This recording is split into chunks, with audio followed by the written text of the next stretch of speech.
Now I put in all the browned meat.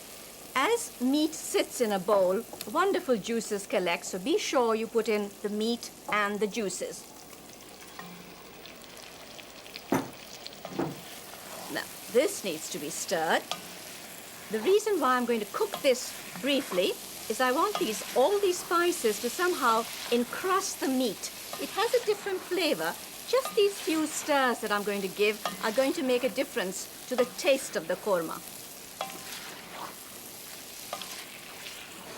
Once you've done this, given the meat a nice stir around here, then put in salt as much as you want. I'm going to put in a teaspoon and a quarter of salt. Mix that in too. And then goes in the other ingredient that makes it Shahi or royal, and that is the cream. And I have here a half pint of single cream.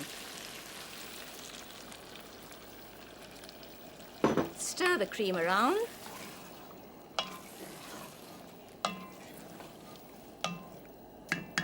And also water. Now for this amount of lamb, I'll put in 4 fluid ounces of water. If you were cooking beef, it might be a good idea to put in about 8 fluid ounces of water because the beef would cook longer. And all I'm going to do here is bring this to a simmer, and then I shall cover it and let it cook very, very slowly on low heat for about an hour and a quarter.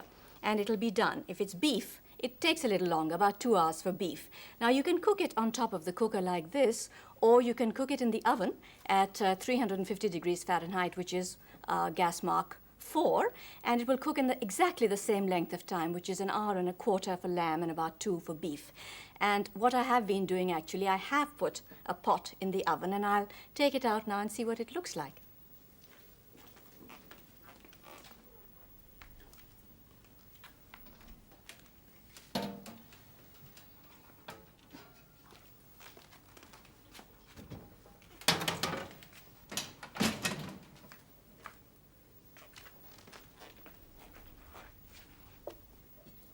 Well, this looks absolutely as it should. It's beautiful.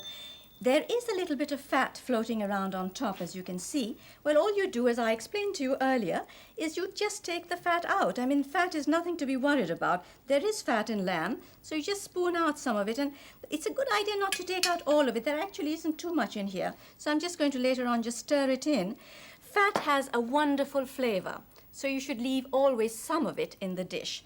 And the last thing I'm going to do is take some garam masala. You remember we made garam masala in an earlier program. You can buy it, and also there's a recipe for it in the book that accompanies the series. So I shall take, about a quarter teaspoon of garam masala, sprinkle it over the top like this, and just stir the dish. You see what a wonderful creamy look it has. And that's all there is to Shahi Korma. It's really fairly easy to put together, and you can eat it. You can have it with rice, or you can have it with some kind of Indian bread and serve a salad on the side. It goes very well with this kind of dish. So this was Shahi Korma.